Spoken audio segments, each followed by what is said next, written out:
hands over your heart.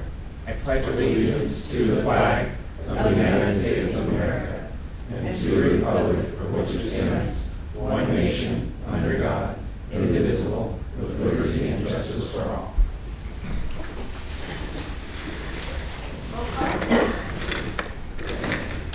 Director Dennert. Here. Director Gray.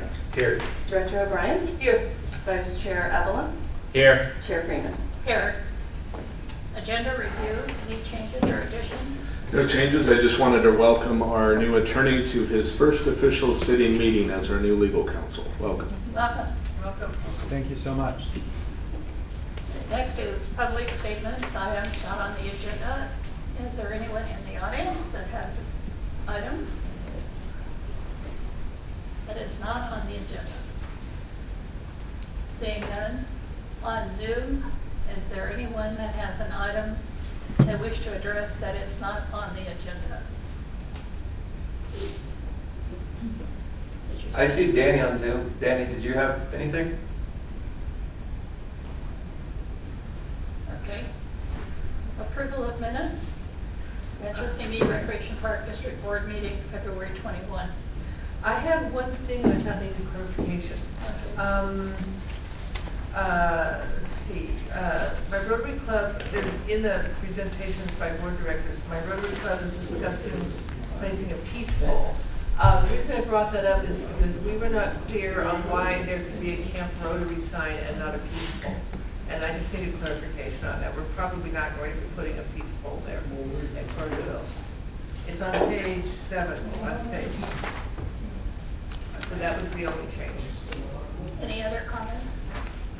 I would just like under my comments to note that, or have added my comment regarding that I felt the need for the kitchen in the upstairs portion of the proposed improvement, for the reason that I thought it made the whole area more marketable. On which page? Do you know what page? Just under the activity page center? I believe page 4. Page 4. Any other corrections or changes? Can I have a motion? I'll move approval as amended. Sorry. Go ahead. I'll second. Roll call. Director Dennert. Yes. Director Gray. Aye. Director O'Brien. Yes. Vice Chair Evelyn. Aye. Chair Freeman. Yes. That motion carries with a unanimous vote. On the consent agenda, we have the payroll check register and the resolution modifying district policy. Were there any questions or comments on those items? I see no one in the audience. And is there anyone on Zoom that wishes to address any of the information on item 6, consent calendar? Hearing none, may I have a motion? I will move to approve the consent agenda. I'll second. Roll call, please. Director Dennert. Yes. Director Gray. Aye. Director O'Brien. Yes. Vice Chair Evelyn. Aye. Chair Freeman. Yes. Motion carries with a unanimous vote. Presentations, scheduled items, and public hearings. We have a presentation of full-time employee of the month for February 2024 to Gary Griffin, Groundskeeper 1. Thank you, Chair and Board. Ms. Teresa Pennington, the District Director of Administration, will provide staff's report. Thank you, Chair Freeman and members of the board. The full-time employee of the month for February 2024 is Carrie Griffin. Carrie's a groundskeeper with the Planning and Maintenance Department. He's been with the district for a year and a half, and this is his first Employee of the Month award. The person who submitted the nomination stated, Carrie is an asset to the district. He's confident, reliable, and determined. His greatest strengths are time management and judgment, which he utilizes to complete his tasks. Carrie understands and follows directions, learns quickly, and brings with him a wealth of knowledge from his past work experiences. Promoting a positive attitude, he understands the benefit of good communication and knows how to be complimentary when providing his expertise. He is also flexible and balances assignments well, which helps his crew get the work done in a timely manner. He enjoys and appreciates his job and does his best to learn, serve, and promote the betterment of RSRPD. Carrie is well deserving of this recognition award, and if I could add, he was recently promoted to a full-time, so congratulations, Carrie.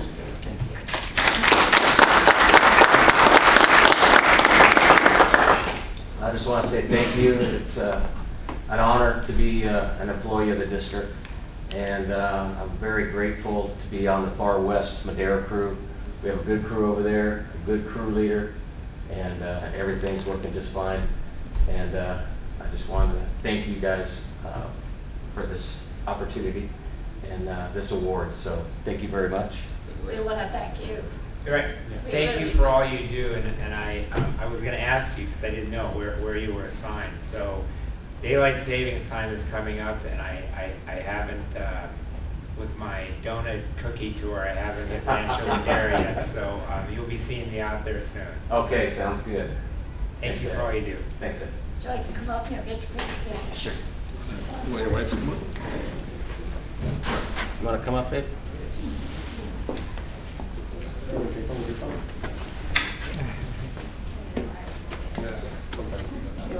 Ewing.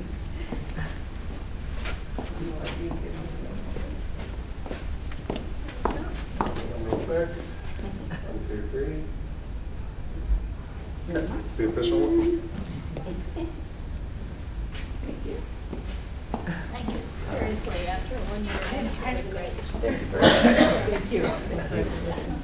Thank you very much. Thank you very much. We are impressed. Thank you. All right, brother. See you out there.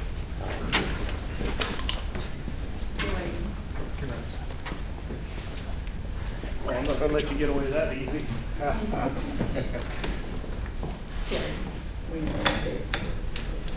Chair Friedman. Oh, to item, excuse me. Say aye. Chair. Oh, I'm sorry, Lynn. I'm sorry. I usually say a few words about our employees, and Kerry's one of the good ones. He's been here for a year and a half. I've seen him a total of, I believe, 3 times. When he was hired, when he was promoted, and tonight. That's how good he is. Because I only go out and see people that when they're doing naughty things, he actually does everything correctly. What you don't know about Kerry is he's actually from Colorado. He used to live and I believe work out in Ventura County somewhere. What's that? Colorado? Yeah, I work for Caltrans. Colorado Department of Transportation. And he was a supervisor out there. He retired. He came to work for us part-time. He liked us so much, he decided to take a full-time job, which benefits us because he's pre-trained in all the equipment and everything. It's just like a no-brainer.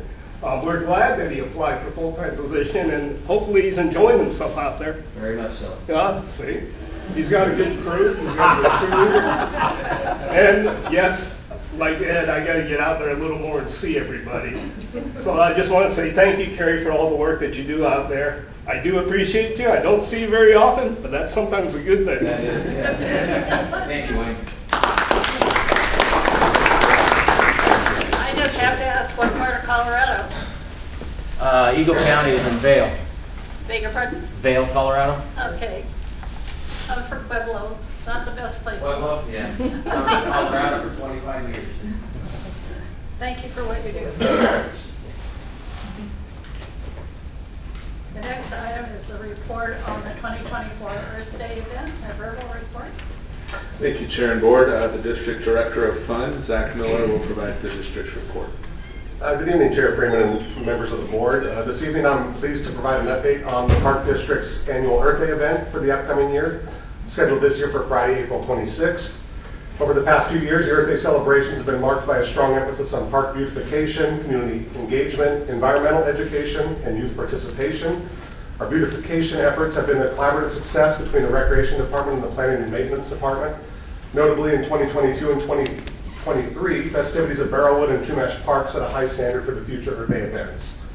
For the 2024 Earth Day event, we aim to enhance the entrance and overall appearance of Arroyo Park, which is a neighborhood park with great potential. The focus on these projects will be updating the existing planter, landscaping with drought-tolerant shrubs, and planting trees along the outside of the planter. In order to foster community engagement, particularly with the youth of our community, we plan to involve them in Earth Day themed activities and a craft project while at the park. Additionally, we have a Boy Scout that will create a temporary park kiosk sign. There's no current sign at that park, so we felt that would be appropriate. And possibly keeping it up at the park beyond Earth Day to let people know that we have done that project. Since Arbor Day and Earth Day are within the same week, PMO and recreation staff have been collaborative and encouraging the community to attend both Earth Day and Arbor Day celebrations. We will celebrate Arbor Day this year with a tree planting ceremony facilitated and celebrating the Busy Hands Gardening Club. The celebration will take place at Sequoia Park from 1 to 2 p.m. on the same day of April 26th. As part of our Earth Day celebrations, Rancho City annually recognizes community members for their outstanding contributions in the community. Staff plans on acknowledging at least one community member for their work at your April 17th meeting and the day of the event if they plan on attending that. But we are also open to suggestions from the board and other community members that we should be acknowledging this year. If any board member has suggestions for staff, please let me know in the next couple of weeks, and we'll do the outreach to make sure we have them come to a meeting to get the recognition they deserve. To further our commitment to environmental education, we will invite the City of Simi Valley's Water Conservation Department, Simi Valley Trailblazers, and other local community vendors to showcase their contributions at Arroyo Park on the 26th. They'll provide educational materials to the community, promote awareness and understanding of issues that affect our local community and our planet. Engaging youth is critical, obviously, to the success of these celebrations. The Rancho City staff overseeing the mobile rec program and the after-school clubs will also facilitate Earth Day-related activities throughout the week leading up to the event, and those projects will be showcased at the Earth Day event on the 26th. So in conclusion, our Earth Day activities are poised to be a collaborative and engaging experience for the entire community. We look forward to the continued success and growth of the event, and we hope to foster a deeper connection between our community members and the parks and open space within our district. Volunteers in the community that are interested in attending can reach out to Nikki Collier, and we hope to see the community there. And that concludes my report. I'm happy to answer any questions you may have. Are there any questions? Director Adler? Director Devon? Oh, great. Excellent. No, thank you. Zach, I do have the comments, but just not questions. But I'll see if there's any public comments. There's no one in the audience. Is there anyone on Zoom who would like to comment or ask a question? Hearing none, I'll close the public hearing. I'm pleased with your report, and I really like it. I just have a couple things I want to clarify. I did understand that you're inviting the youth to participate. Is that, can we reach out to the Simi Valley Youth Council? Would that be a part of that? We haven't yet, but we certainly can do so. I believe that they have some other projects related to Earth Day they do as well, but we can see if we can collaborate and get them out to ours. Yeah. And then you said our ASCs, our after-school clubs, are going to do some Earth Day activities that week? Yes, that's correct. I like that. I support that. My suggestion is if there's anything nature-based, we have a local focus. Like instead of talking about the rainforest, we talk about local oak trees so that you learn about the environment. And then I do understand the process is any of us can nominate members of our community. And I'd also mention if any of our staff people know anybody that they think is deserving an award, I mean, they're just certificates, they could approach one of us and we could nominate them. So if a member of our staff came up with a new way of doing things that's good for the environment, or they just know a volunteer that maybe we haven't encountered, especially like Nikki knows a lot of volunteers, then just let one of us know and we can nominate them. Perfect. Thank you. Any other? Director Gray? No. Director Adler? Thank you. Continued business, we have none. New business, item 9A, review and approval of request for back up. Request for proposal for Simi Hills Golf Course consultant services, market analysis, fee and rate structure analysis, and recommendations report. Thank you, Chair. On January 17th, the board approved the use of a professional consultant and expert in the golf market to be hired to analyze the golf court fee structure and conduct a market analysis and independent review for the board's information and review once it's complete. Staff has drafted an RFP, which includes a draft scope of services. It primarily focuses on just what the board's been talking about on supply and demand, the local market area, benchmark study, and the rate and fee structure. It also includes a request that they also look at the possible implementation of dynamic pricing as an alternative, and also ask them to review our different special programs and advanced tea time programs. The goal of the study as structured is to maximize what they call the yield or yield management. That is the amount of revenue as it relates to the revenue amount of expenditures, and to optimize the yield management at the golf course. In addition to that, we've asked the consultant in the survey, or as drafted, to propose a method for gaining stakeholder input, either through a survey or meeting with stakeholders. There's a broad range of the methods that they could use to do that, and related costs to that. So that is structured, so they propose to us, they get an amount of information that will be relevant to their recommendations to the board of directors, and it asks for a separate price for that, just to see what we can see the cost component of that piece of it. Staff also at this time is suggesting that after the proposals are received, that the district will be reviewing those proposals. Staff's asking at this time if the board, up to two of you, could participate in the interview and selection process if you would like. Following that process and probably a ranking and scoring, we'll bring that back to the board with a contract for formal approval. With that, staff has estimated the cost in the staff report. We will probably ask for a budget adjustment when we bring the formal contract back for the board to review.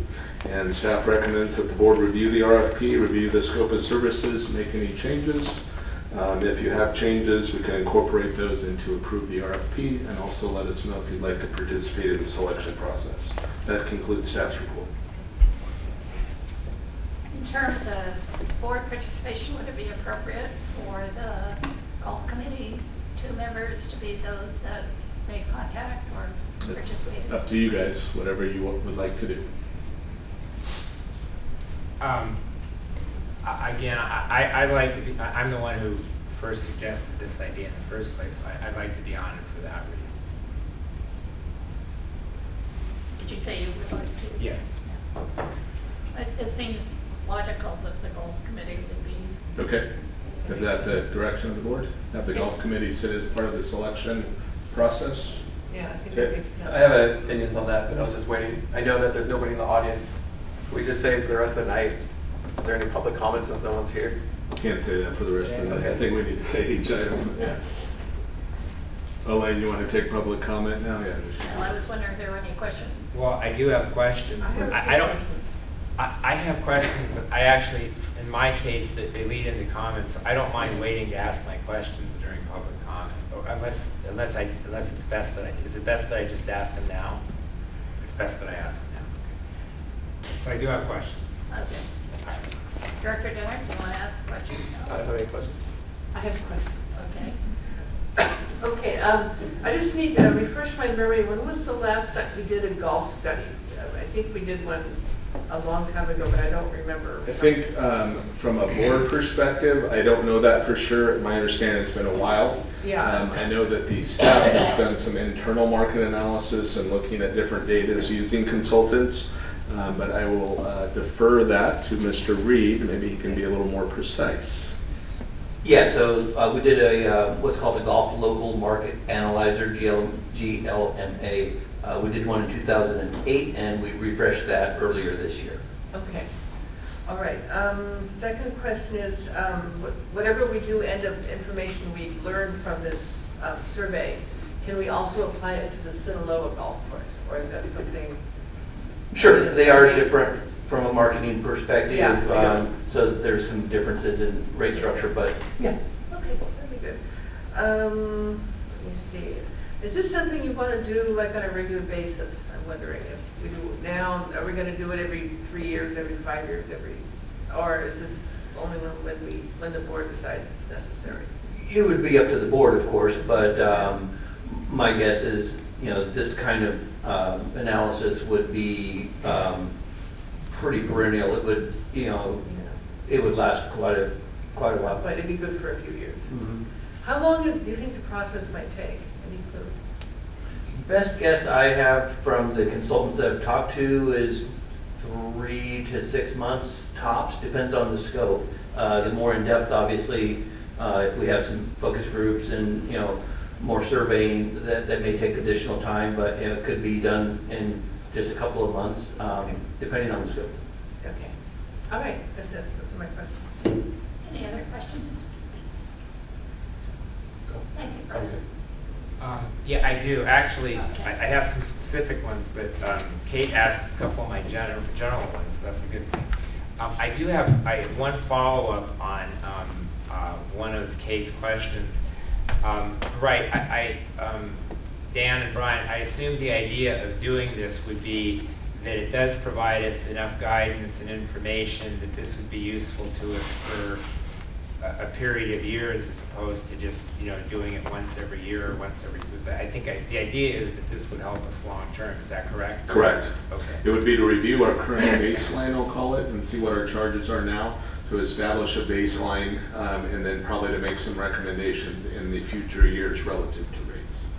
So I have several specific questions, and I want to preface it with in terms of what I'm trying to accomplish, and so when you answer the questions is one, I don't want us to have to spend any more than we need to spend on the analysis. At the same time, I want us to get all the information we want, and to do it in a manner where we're getting specifics. I'm a little concerned that some of this is vague, and when it's vague, I'm concerned that we may not get all the information that we want, and that and yet we may be paying more for it because it's so open-ended. So I just want to indicate that in terms of what the context of my questions are. So I'm going to do this under I have about 4 questions. So the first one would come under task B. One of the questions I would ask is, would it be helpful to include a phrase, and it doesn't have to be exactly like this, but somewhere along the lines of the local area and the similarity of the golf courses used should be clearly defined. And for example, whether it's public versus private, the quality of the courses being compared, the accessibility in terms of distance, in terms of a golfer getting there, and just getting a definition from them of what local area is. So would some sort of phraseology like that be helpful in terms of making this more specific, in terms of getting the information we want and not having them quote us for more work than we actually need to have done? Yes, I like that. Okay. Then under task number C, and this would again be an area of concern, somewhere probably more towards the beginning, would it help to ask for analysis of supply and demand that's based on our current fee structure, and an analysis of rate changes and their impact over the past 5 years. So the point of adding that would be, and I'm just asking if you think this would be helpful, both in terms of them honing in and the information we're getting, so that we get their take on whether or not the rate changes have, in one direction or the other, or in any direction for that matter, changed the supply-demand ratio. Yes, good recommendation as well. We can incorporate that. Then under task number E, and this would be I guess following or part of the last sentence, and this has to do, again, just so everyone's clear, and the public's clear, with survey or stakeholder input. Would it be helpful to add this to the last sentence? And I'll just read the last sentence as it starts. And this is one where I would say this maybe could complicate it, but I'm asking the question. For me, it might be helpful, but it could complicate it. So this is a question, not a statement. Would it help if the last sentence read, this could include a review of stakeholder input and information that has already been collected by the golf course staff, but should largely be an independent review, and the survey should include regular golfers, infrequent golfers, an age group survey, and demographic survey. Yes, I like that in defining the survey. It's not even a caution, it's if we're going to ask them to do a full survey, there's just going to be a cost impact to that. So it's fine to include, just recognize that if we're asking for that specificity and asking them to do detailed surveys, it's going to, I would imagine the price is going to be higher. And I was concerned about that, so let me ask this as a follow-up question. This is going to going into what my last question is going to be, but it's a follow-up to this one. Would it then maybe, would your recommendation then be to maybe keep it the same? And I know part of the idea is that if the board members wish, they'll each be able to individually meet with whoever we hire in terms of what we like to see, what we like to see in terms of what we consider optimization of rates and all that. Would it be better to maybe just leave it general as opposed to the alternate suggestion I made, and then just see how that comes out in terms of what they may or may not include in the survey? Would that be a better alternative? I think that's good. However, I think if the board wants to do, I'm picturing a survey as doing a mailer, or you know what I mean, surveying, say, a couple hundred or several hundred people. I'm viewing stakeholder as more grabbing some of the golfers out there from the different age groups and maybe having some focus groups to work through that. So what I'm saying is maybe a little direction now. Do we expect them to do a broad survey of a broader scope of our customers, or do we want them to focus on a subset of that? So I guess my response to that would be, Brian has already done some sort of a broad survey. So if we're going to ask them to do anything different, if we're going to pay for them to do anything else, we don't need them to repeat something that Brian has done. And that's why I thought maybe putting some specifics into it so that we're not repeating work that has already been done, which actually was the motivation for suggesting the survey idea in the first place. That's why I thought maybe adding some specific ideas in terms of what they can do as alternatives. Otherwise, we're paying for them to do something that Brian's already done. Yeah, when I was looking for what we were in drafting this, as you can say, it's asking for a consultant proposal on that.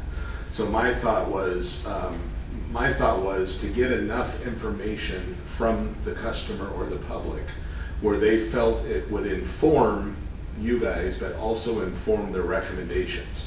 I don't know what level of information they need to make those judgments. Does that make sense? So that's why I was kind of asking them, what is your comfort zone and how much information do you need from customers that you feel like you have a good representation of the whole that you need in order to make responsible. That's why I kind of left it open-ended. So if I'm understanding what you're saying correctly, then your recommendation would be not to add that language, but just to leave it as it is.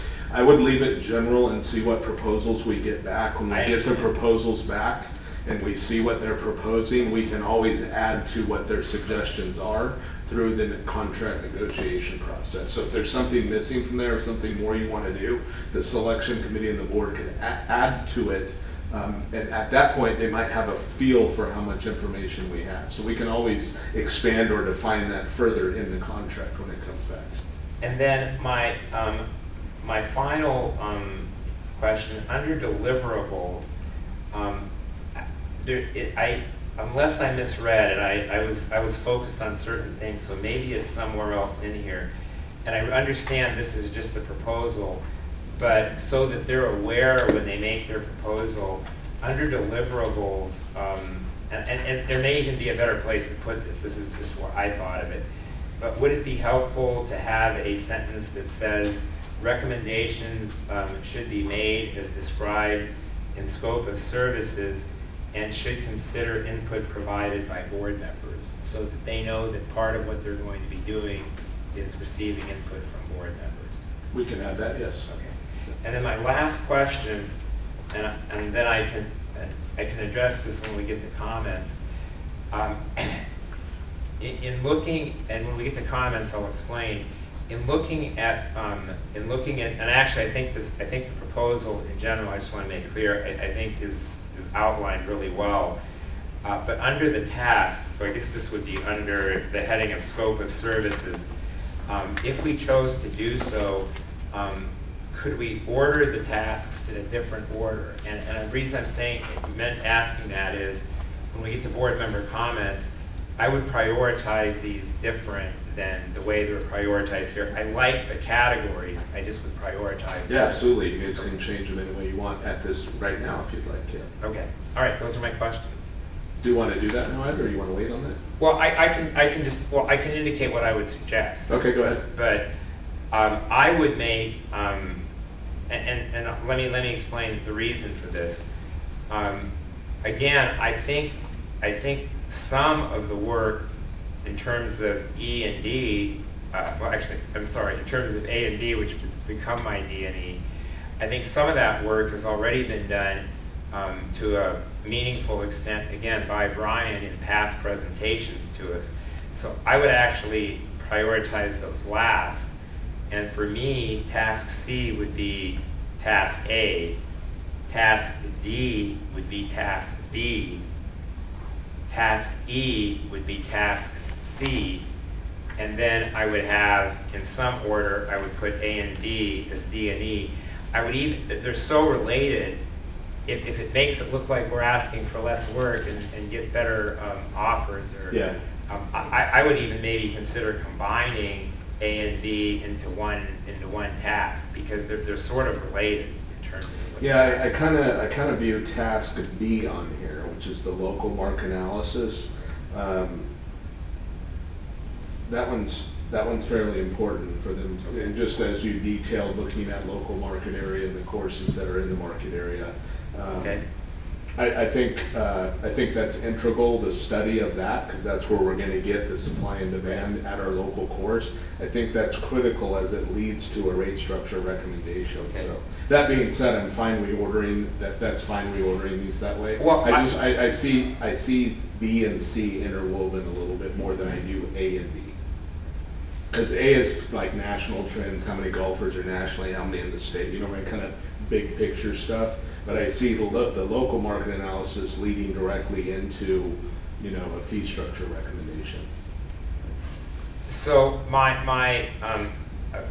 but I think it makes by putting that before, Yes. it almost makes that more of a focus than what the impact has been of our own fees. So I see task C as being number one. Yes, I agree. I agree.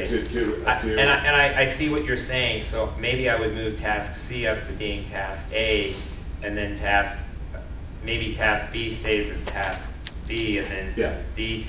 And I don't know. I mean, is the E?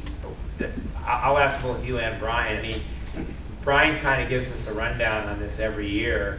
I know it's something he looks into. If I wanted to spend hours doing it, which I don't, I could probably do a lot of research. Is task E really, task A, what I would make task E, is that really adding anything, or is that just giving them another task that they can charge us for? I think it's inherent in the project, but golf does trend in terms, say, the total percentage of people playing. So if you remember when Tiger Woods got popular, golf went up like 30%. When COVID happened, golf went up 25 or 30%. So having the consultant look at, do we expect a 20% increase in the number of golfers in the United States, or do we expect a 10% decrease? I think it's especially relevant post-COVID to get a feel for what's happening in kind of it's kind of like pickleball. We know there's nationally pickleball's exploding, but I think it would be useful to have the consultant weigh in on, long term, is there going to be a huge increase in golfers, a slight increase? Are we expecting a reduction in golfers? That is helpful information. I think it's pretty commonly known, but I think it needs to be a part of just the consideration. The local market analysis is certainly much more important, but the national numbers are important. So with that said, if we add the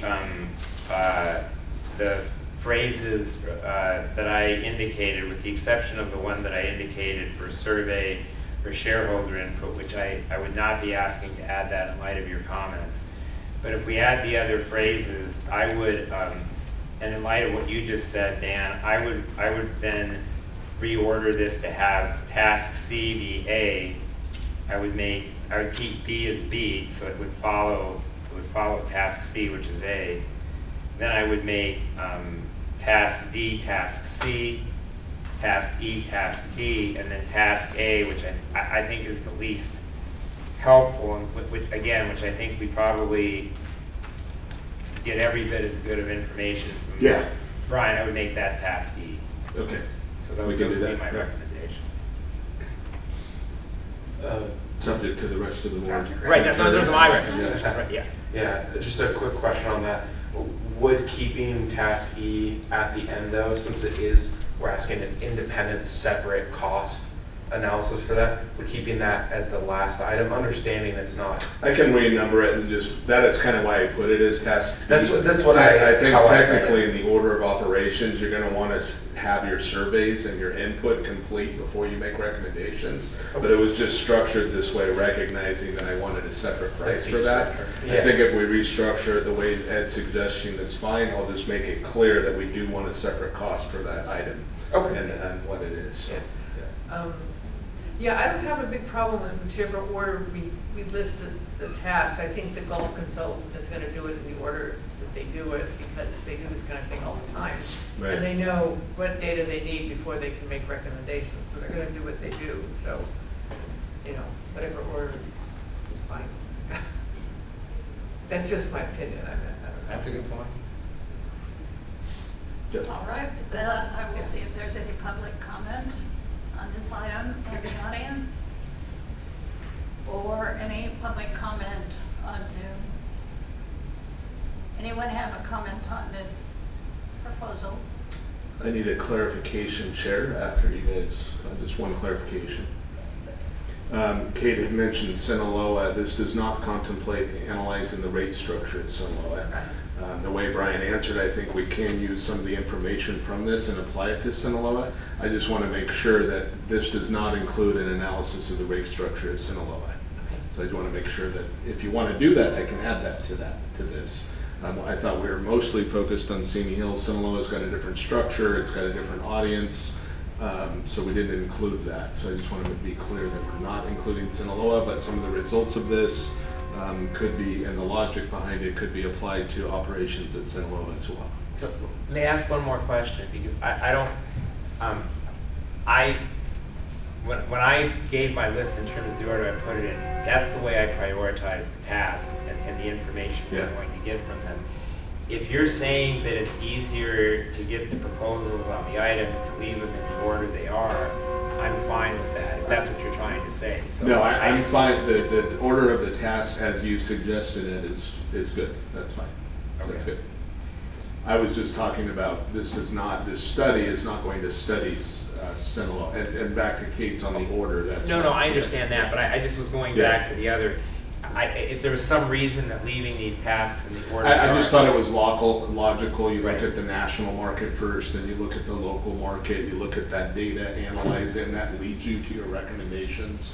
Once you have the recommendations, you take a look at your advanced key times and your special programs to see how those fit into the big picture. And then the survey I would actually put first, if we could. I only put that last. I think it's obvious you get the survey information before, but I put that last to kind of bifurcate the cost proposals. Well, I just think logically it made sense to kind of work your way from the top and kind of funnel it down. That was my only other question, is if the idea is to be logical, then the survey, then the survey would come before task C as well. So Correct. I think we either need a priorities or a logical. It doesn't matter to me which one. I think it does send the message if you put the rate structure as task A.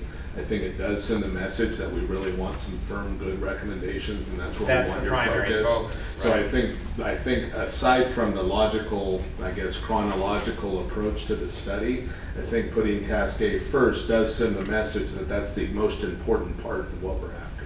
So to make this less complicated, I guess what I would propose is the changes in the wording that I asked about, with the exception of the one that after you answered, I thought was not such a good idea. The changes to that wording, and then making task C, task A, and then everything else keep in the same order, and they become B, C, D, and E. Okay. That, I guess, based on everything you said, that would be Okay. my Yeah. recommendation. I think it does send the message that's the meat of what we want from this proposal. And I had closed the public comment, so Director Dennard, did you have any comments? Only briefly, Brian, I want to start off by thanking you and your staff. I think you do an excellent job. I have full confidence in what you do. So I see this as our attempt to back you up and give you support, so we don't run you ragged doing all sorts of things, which you have a lot to do. So when I support this is because I support you. I'm trying to find ways to do that. I do like the idea of the interview and the selection, like looking at the proposals. I know Ed mentioned individual board members could continue to follow up, but I like the idea of the golf committee. And I'm not on the golf committee, but if I remember correctly, Ed and Elaine, you too, right? You guys are the golf committee? Yes. So I like the idea that the golf committee could interview and work on proposals. Okay. Director Gray? I would agree with both of you doing part of the analysis. I also echo Director Dennard's comments of supporting you and enhancing the work you're able to do and give you the resources you need to do the best job you can. I guess, switching to a question on the deliverables. I did see it's a written report, and that may be the best avenue, but I did want to ask, was there a thought about potential presentation to the board at the final end? Understanding staff may be the best ones to give that report, but I don't know if we should be having the consultant. Yes, my intent was to have the consultant present the report. Okay. So to clarify that, yeah, we should identify a written report and a concluding presentation to the board of directors. I didn't really want to limit it to only one presentation. Yeah. So, yeah, I'll add that in there to make sure it's clear. My anticipation was that you would be interacting with the consultant at a board meeting, and they'd kind of present their findings and such to you as a full board. And then I'll just say thank you to all of you for the work that went into this, and I'm looking forward to seeing the results. Director Gray? Yes, I basically echo what everybody else said. I think I was a little hesitant to spend the money at first, but when I did a quick calc, I saw it was a little over 1% of the total revenues for last year. So I thought, well, we can do that. And it might be a good idea. I do definitely want the stakeholder input, whatever they do, whatever method they use is the method they use. But I think stakeholder input is important. I know a couple of our stakeholders were not happy with the changes we made earlier, so it would be nice to get input from them before we do anything else. So, what else did I want to say? Nothing. I think that was it. Okay. Sure, if I could also add, because I'm going to recommend to approve the RFP as amended in the suggestions here. But I would suggest that I might run those final by the two committee members to make sure it's correct. There's quite a few changes here and some language issues. So I just want to make sure the committee members are okay with the final language that we do in the order reading. Right, and I can meet with you in the near future, just to give There's you. quite a few here with some Right. language stuff, so I want to make sure you guys are comfortable with it. I can use the committee to make sure that staff captures the changes as directed by the board. So. And I just wanted to say also, both to you and Brian, I think the format of this is great, and just to clarify, the idea is that their proposal should include some sort of each category by category, how much that's costing us, or is it just going to be the whole general? You mean how much the consultant study's going to cost us? Yeah. The proposal asks for a lump sum not to exceed amount for the first four, and it asks for a separate proposal for the survey because there's such a wide range of what they might propose.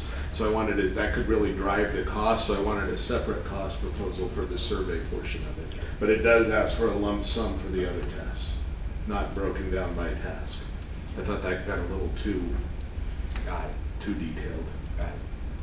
Anything else, Director Brian? No. No? Okay. First, in my mind, the stakeholders are only those people that use the golf course. And I see no need to go beyond that. We have a lot of information, so I assume that the consultants will review all our history and what's been done and our ups and downs. COVID, Yeah. rain, weather. and- Usually, yeah, consultants in a kickoff meeting will dump all the data we have on them Yeah. and say, here's all the data we have, here's our history, here's our rate structure history, you know, make sense of this. Yeah, they're gonna wanna, use all the stuff that we have, so they don't have to recreate it. So, the survey material that we already have, all the, committee, the market analysis, the rate history, all the stuff that we already have, they're gonna wanna pull that and incorporate. Well, that, I would assume, if they're not from the area, they're going to spend some time looking over all the competition and making sure that we're consistent with public courses versus private courses. Yeah, I would they- assume that's how they would approach it. Oh, yeah, they will. We've had conversations already with, a few different contractors in the space. GGA did the city of LA and the county of LA and the city of Portland, all of their golf programs. So they're very familiar with that, John, that segment. Thank you. That's all my comments. Do I have a motion on the recommendation? Sure, I'll make a motion that we follow the recommended proposal with the proposed amendments in terms of wording and ordering of the scope of services section. Do I have a second? Second. Roll call, please. Director Dennert, Yes. Director Gray, Aye. Director O'Brien, Yes. Vice Chair Avila, Aye. Chair Freeman. Yes. The motion carries with a unanimous vote.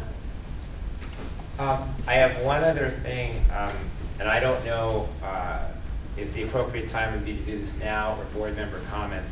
The goal is to bring this back on the second meeting in April. No, I thought I read that. Yeah, the proposals are gonna be submitted back to us in April. Oh, I see. I will bring it back, I will bring it back to you shortly thereafter as soon as we can, because we'll have to do a selection committee and we'll have to get the contract approved. So April 19th, So probably probably be the the first meeting in May. second meeting in, our first or second meeting in May.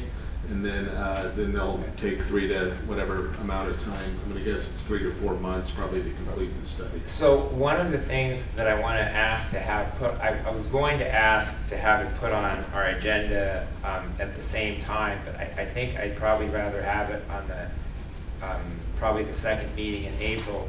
I would like to have put on our agenda a discussion of golf rates for this year, because by the time we get the study back, we're going to be into next year's golf rates. And I'm, I know sometimes we like to have guidance. In particular, I'm concerned about whether we should do something with the rates for weekend prime time, for weekday morning, and also take a look at the senior rates. Those would be the 3 things. But I would like to see rates for this year brought back by the end of April. Did you say by the end of the year? By the end of April, because the summer season, we usually like to give 30 days notice to the golfers. Yeah. And otherwise, we're not doing it in time for the summer season. So we'd Yeah, like to just a have- couple thoughts on that. Yes, I don't think that this analysis will be done by the time we normally adjust the golf rates. That being said, if the board does adjust the current rate structure, we're gonna wanna make sure that the consultant considers that. Right. But I think if it's April, because they're gonna be in the middle of a studying our current rates, and then we're gonna have the board potentially changing the rates kind of in the middle of the study. So we can work with them on that. That's my only. Well, they're not even going to start the work until after the proposal's brought back You're to right. us. So Right. if we make Yes, any you're adjustments correct. to the rates at the end of April, they'll have that information. Correct. And last year, we already got whatever little changes we made to the rates, we got them in late and missed the beginning of the summer season. So I would just like us to have that, whatever the decision is, whether it's Yeah. to raise rates at all, whether it's to raise them significantly, somewhere in between. It seems to me if we have that discussion by the You're right, second meeting yeah. in April, then whoever we hire will have that information, number one. And number two, if there are any changes, they'll be in effect for the peak time, which is the summer season. Correct. Any thoughts on that, Brett? I personally am counting on this report to see how we are in the market. And I don't think I'd be prepared to adjust our rates until the consultant's report was finished. I mean, if we're doing, we have all the information, as I stated before, that I have all the information I need to know how the golf courses run, and this is supplement to that, and maybe just show that there are improvements that could be made. But I don't see having the consultant's report and raising fees or considering fees before we get the consultant's report, because there may be something in there that will identify how or if we should change the fees. Well, to respond to that, we have supply trailing demand during certain hours of operation for golf. We need to at least address that as a board, whatever the decision is. My lean is completely the opposite of the chair's lean on that issue. But getting beyond that, the only issue here is the procedural one. And so pursuant to our policies manual, I'm asking that the issue of golf rates be put on our agenda no later than the last meeting of April. And just to comment on that, we could certainly raise rates in April or July or September, anytime we want. So there's no, and there's no real requirement that we give 30 days notice. We could give 2 weeks if we wanted to. We could just do it if we wanted to. There's no real requirement on that. And we could always raise, or change rates, not necessarily just raise, but adjust rates twice or 3 times if we wanted to, if we decided to do it in April or May, and then, the recommendation came back that even considering that, they think there's more room, or we went too far, we could always, size that up as those results come out. So what I'm hearing is that Ed would like us to follow a regular process for rates, which I don't know that it's in writing, but we've been doing it in the springtime for implementation, trying to do it at the 1st of July in the fiscal year, which would be our normal protocol. At the time that we heard that proposal would be the time to address Elaine's concern about when there's rates adjustments. So we would bring that forward if there was concern by certain board members that we should wait for the consultant study or not. I think the time to have that discussion would be when we review the rates as normal in April. And it just seems like we're paying this money for our consultant's report on our operations and the recommendations, and we should wait until we have all the information. It sounds like we're arguing the issue now, but we've raised facility fees 9%. We've raised after-school club fees 6%. We've raised facility fees on youth 3%. We have demand exceeding supply at our golf courses. Again, I wasn't going to argue the issue tonight, but since the chair is arguing it, I'll argue it back. Again, procedurally, I'm asking that this issue be put on our agenda by the end of April. It's not on the agenda tonight, so we really can't take any action.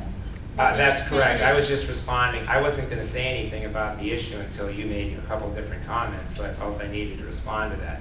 So again, I'm asking that this be put on our agenda by the end of April. Staff will follow a regular process of reviewing annual rate adjustments with the board in conjunction with the budget by the end of April. At that time, you can decide whether or not you want to do anything with those rates. And I just, so I could put some thought into it before that meeting, you had mentioned seniors briefly. What did you mean by that? I know that I believe, I don't misquote, I believe whether it's Dan or Brian has indicated to me before that we do have a large number of senior players, and we're one of the few golf courses in the area that actually provides senior rates. I still want to do that, but I do think we at least need to have a discussion about whether that's an area where we could still raise them some and still be providing a senior rate that beats other golf courses. So, Yeah, almost every one of our courses, all of our competitors have a senior discount. oh, I thought I was told that they No, did. everybody does. Okay, all right. They all do. All right, but that is an area where we have a lot of, there is a lot of demand in that area. Any other comments on the board? So I just wanted to take a look at that. I'm not saying I'm proposing an increase there, I just wanted to take a look at that. That will be a part, that's a part of our rate structure, so by virtue of the study, they will be looking at our senior rate as well. Thank you. We can move on to item C, authorization to purchase a new 2,000-gallon water truck, commerce truck, and equipment sales for Marple, California. Chair, we still have to do item B. Oh, excuse me. We'll go to item B, approval of award of contract for the activity center office area HVAC replacement project. Thank you, Chair. Mr. Nakaoka will provide staff's report. Well, Zach is the chair, director of fund. I guess I'm the director of spending money tonight. Chair Freeman, members of the board, the office area HVAC system, which is where we're at right now, is 27 years old. It was installed as part of the original building package back in 1997. Normal useful life for a typical HVAC system for similar size and specifications is approximately 20 years. Over the past few months, staff has been experiencing an increase in emergency repairs from our contract service provider due to the age of the HVAC system that's here. Replacement parts are almost non-existent. After 27 years old, we can't expect to find too many things. Based on those issues, the board authorized staff to solicit bids for the Activity Center Office Area HVAC Replacement Project on December 6, 2023. A notice inviting bids was published in the Ventura County Star on December 17, 2023, and 9 contractors picked up plans and specifications for the project. On February 6, 2024, 5 bids were received in time for the bid opening. The lowest responsive bidder is AP Construction Group, doing business as Air Plus. While Air Plus has not previously worked for the Park District, they have an outstanding reputation in the industry. They have done a lot of projects for municipal agencies and school districts throughout Southern California. Based on Air Plus's bid of $1,050,000 and a lot of our construction contingency of $150,000, the estimated construction total for this project is estimated at $1.2 million. In adding staff's estimated on-site inspection, monitoring, and we do have to do a test and air balance of the system, we're asking for $30,000 to do that. Therefore, the aggregate cost of the overall project for the Activity Center Office Area HVAC Replacement Project will be $1,230,000. Adequate funds are in the project, or for the project, have been earmarked in the district's approved budget for 2023-24 under the Activity Center Phase 3 and Office Area HVAC Replacement Project, and under the Capital Outlay Fund, or that's in the Capital Outlay Fund, sorry, and in the Budget Reserve Fund for the capital improvement projects.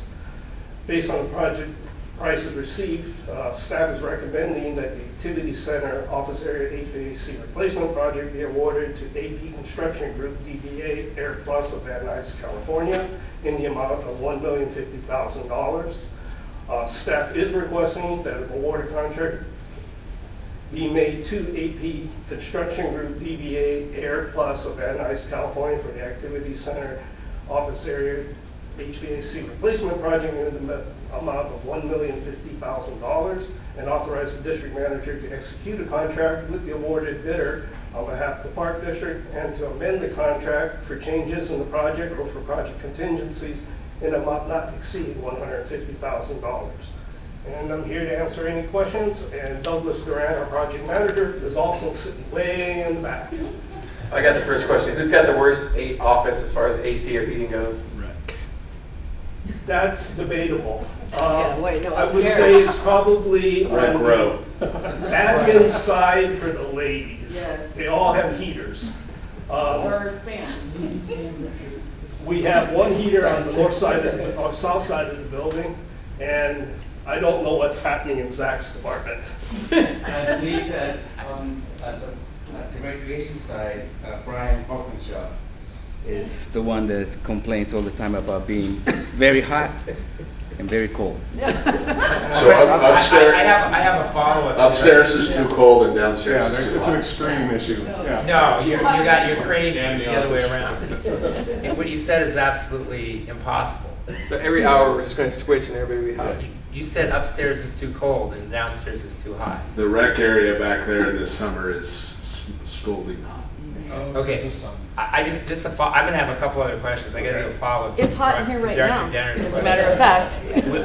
Is it gonna surprise you if the guy who's always freezing his ass off in this building votes no on this? No, Gina's already told me that I better be the one who makes the motion for it. Oh, So. okay. She's desperate I'm for feeling air myself and now. oxygen out there. I guess I better be desperate for air and oxygen based on my little incident a couple weeks ago, so. Any other questions, Director Ethel? Yeah, I do. So on the cost of the project, how much, since I know it's over, how much over is this project coming in than originally anticipated? I anticipated the project coming in between $700,000 and $750,000, so therefore we're looking at about $450,000. So roughly 60 to 70% higher than originally anticipated. That is correct. And then my other question, I just want to clarify, the in the report, it says that, I'm just trying to find it here. Replacement under I can't find it. Oh, the funding of it would come from the capital outlay fund and the budget reserve fund for capital projects. So I'm just trying to understand. Is that Yeah, I'll take that. So we had originally, this project is combined with the activity center in the budget line item. Because at the time, we were anticipating potentially bidding the HVAC for this side of the building with the activity center and doing it as one project. We had budgeted at the time when we established that budget, $450,000 for the HVAC. Wayne, through this process of finding the consultants, got a new estimate of $750,000, but we never updated the budget for that.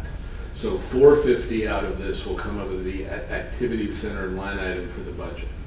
In addition to that, the board this year, recognizing that some of our cost estimates were made a few years ago, and then also recognizing the increase in the construction cost index in the bidding environment, the board also appropriated $3 million generally for overruns for all of our projects.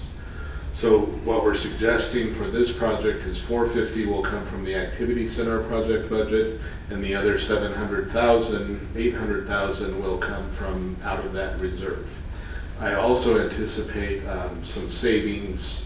We're now 8 months through this year, 7 months through this year. I anticipate we're going to have some savings this year that we can replenish the reserve going into next year's budget, so that we have a full reserve for those other projects moving forward, if that makes any sense whatsoever. I think I understood all of it. The second part of it, I'm going to wait till we have our project priorities workshop meeting to address, but essentially that means that right here, just with this project alone, we're already running $500,000 over on our activity center budget.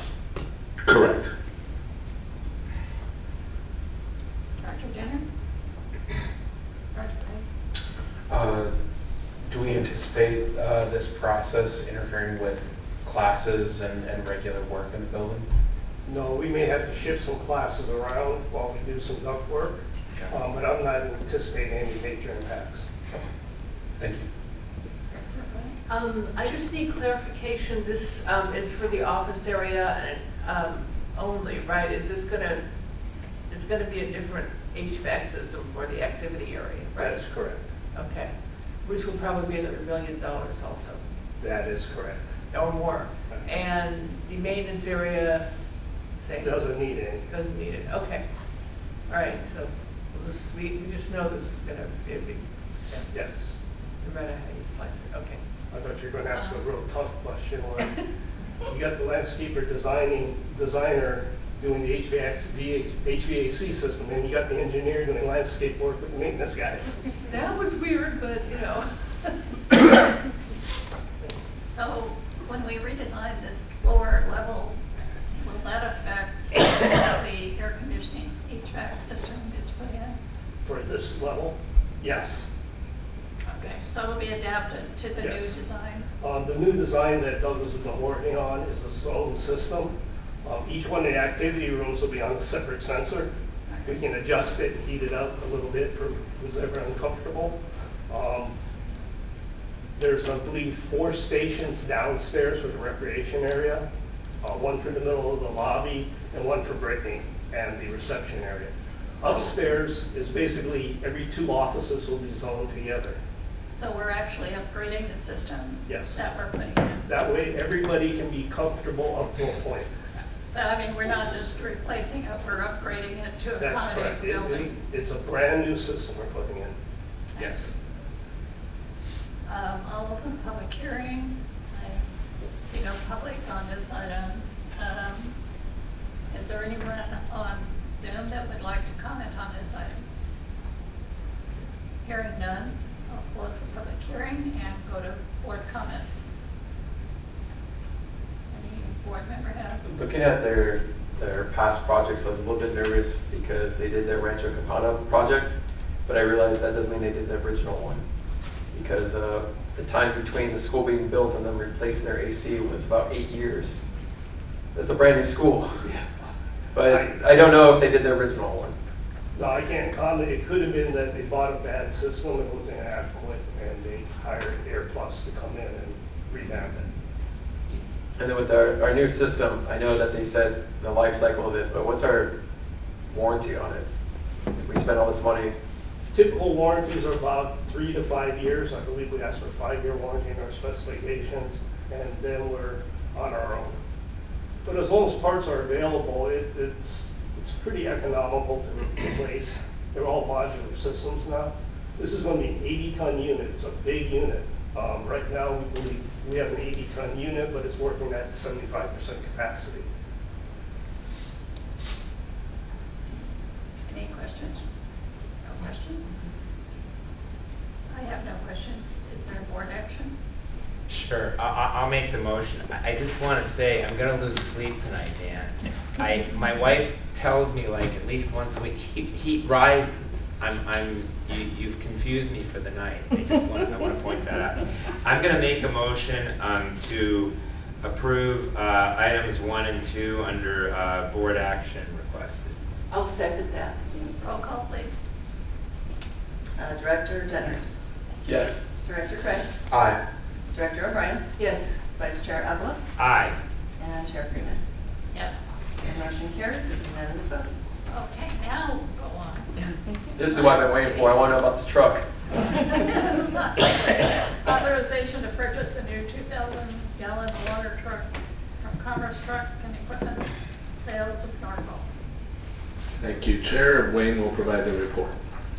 Chair Freeman, members of the board, as you already know the sad saga, the Park District has been unable to purchase new trucks and vehicles through the California Multiple Award Schedule of CMAS for the last few years.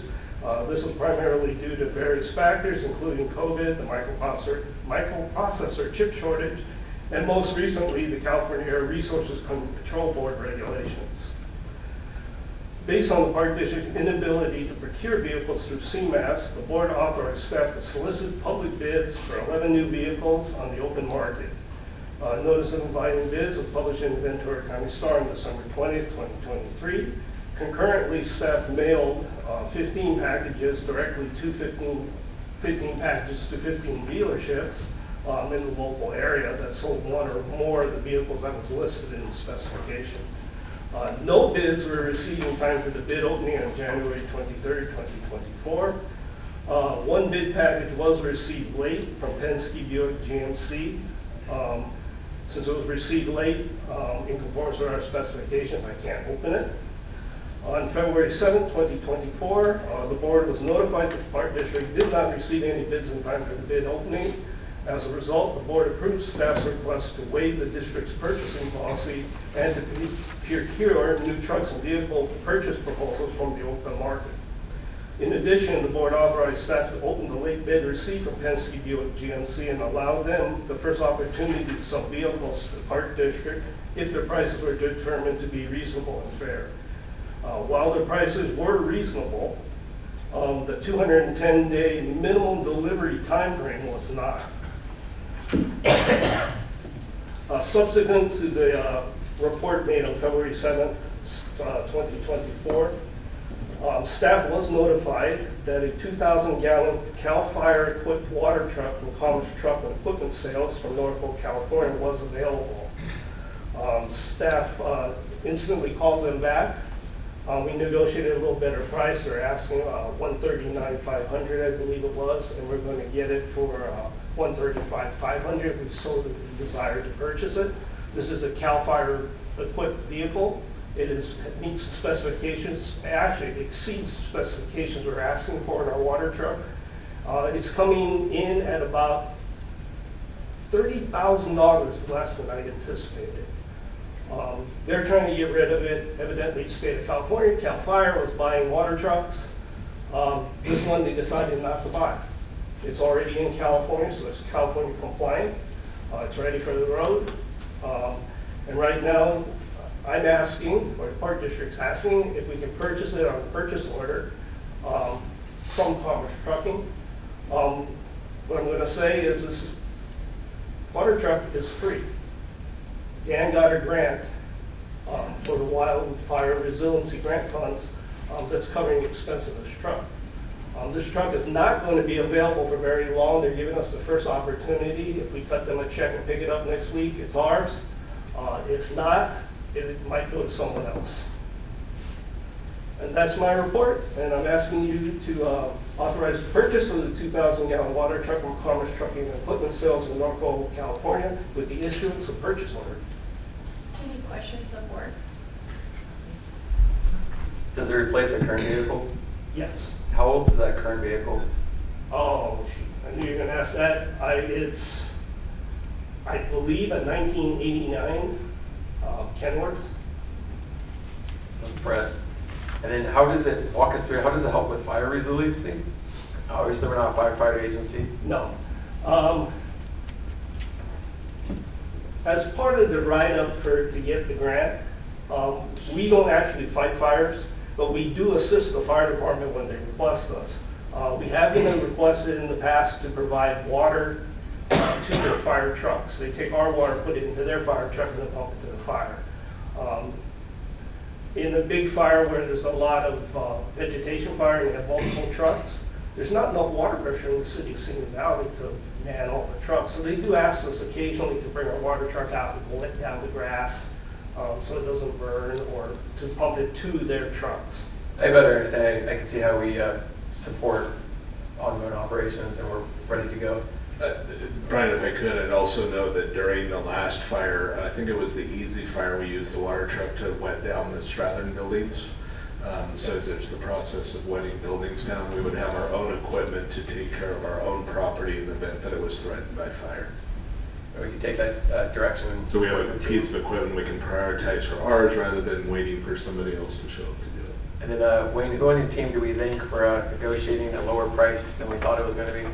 What was that? Who do we thank for negotiating a lower price? Oh, Robert Mendez. We appreciate him saving us some money. Director Greg? No questions. Thank you.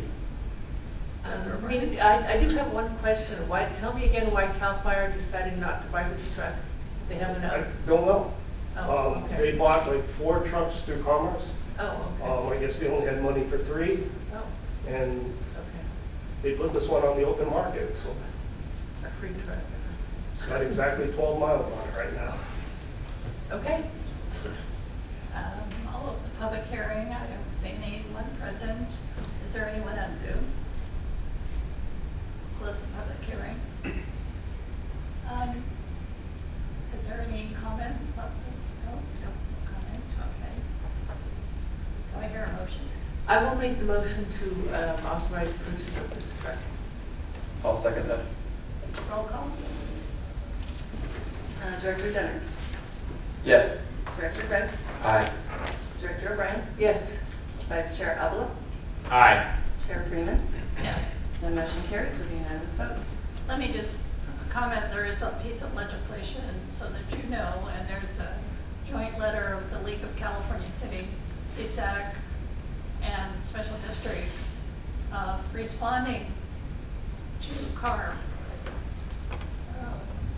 Because Caltrans is like the giant in the room, buying up all the trucks to meet the CARB requirements, not leaving any product for other agencies. And so they're asking that the time frame for compliance be extended. So we might have some leeway and some relaxation of the time frame, because nobody can compete with Caltrans. No. Okay. Except that, Okay. yes, they are the biggest purchaser of vehicles in the state of California. Chair, apologies. Can I request a brief recess? Yes, we will recess. Sorry, Wayne. No, that's good. 7:47. Did we vote? Okay. We will go to item D, approval of the purchase of new playground equipment through California Multiple Award Schedules, CMAS, and authorization to solicit public bids for the installation of new playground equipment for the Knowles Playground Replacement Project.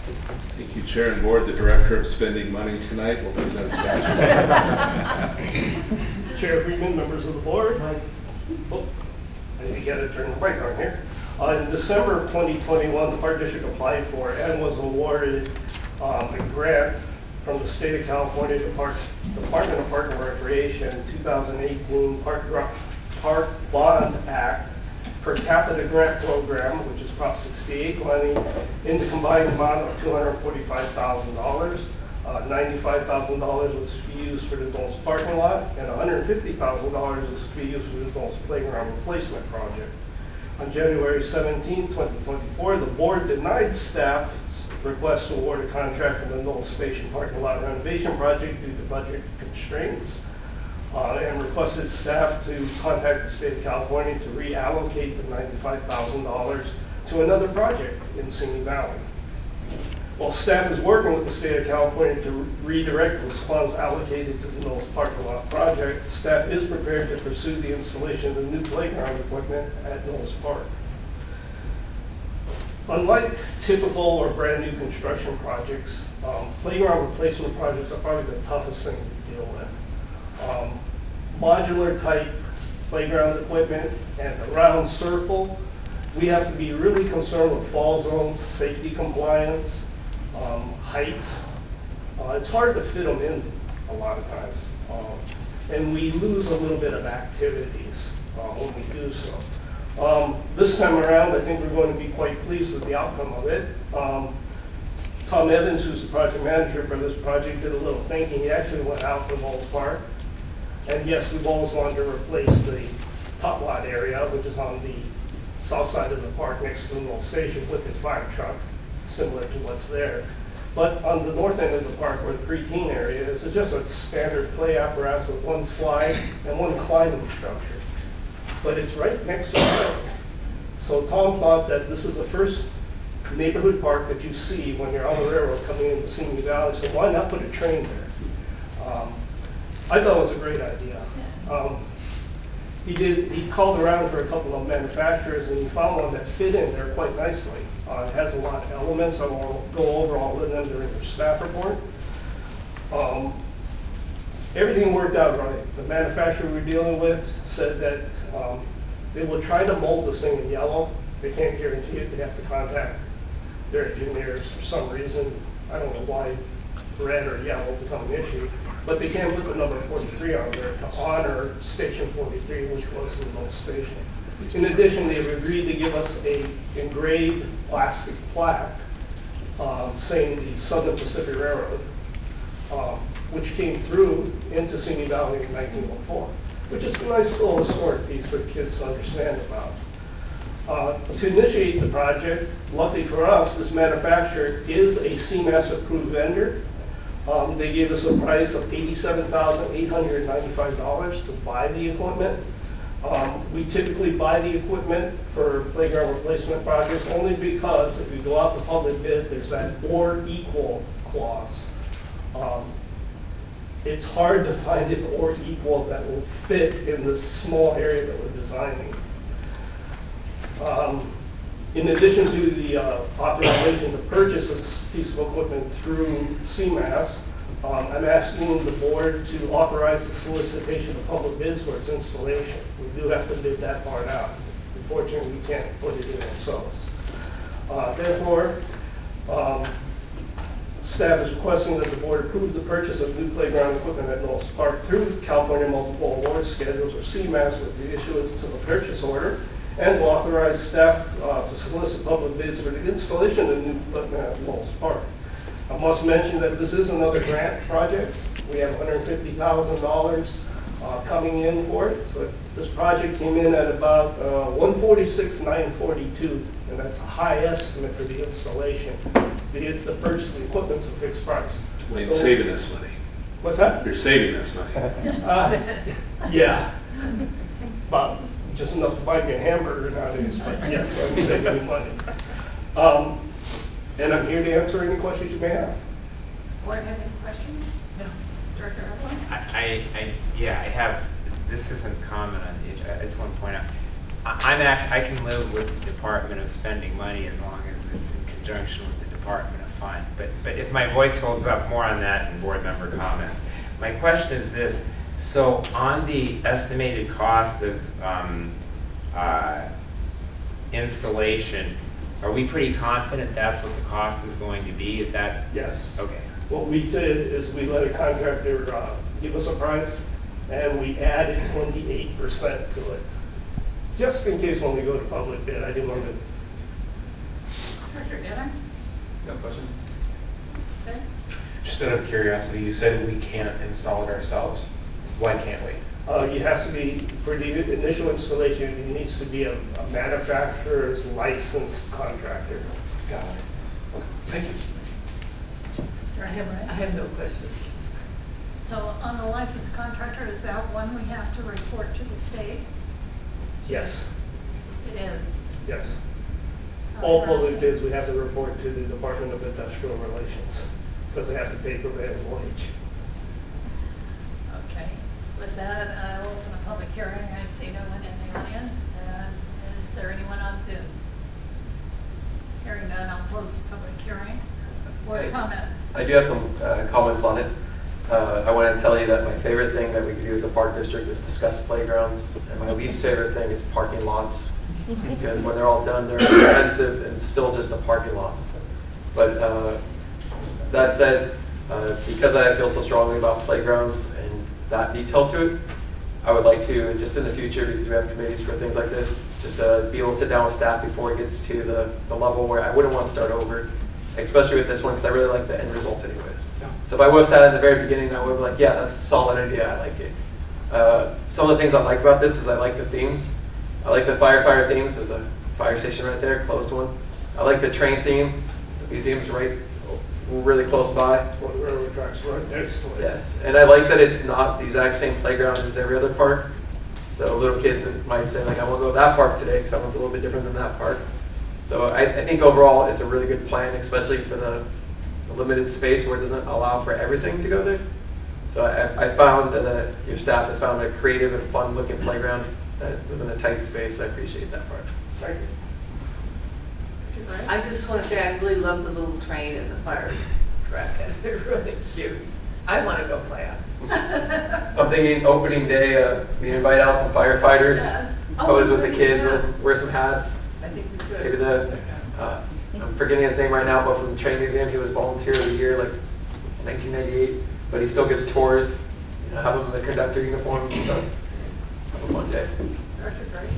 Yeah, I was just going to say, I love both aspects of this project, and I especially love for kids and families in the area that it continues to make Knowles Park unique and differentiate itself I love whenever we can do that. I think there is a copy and paste mode with a lot of playgrounds, and I love, and I really appreciate the adding Station 43 and highlighting that.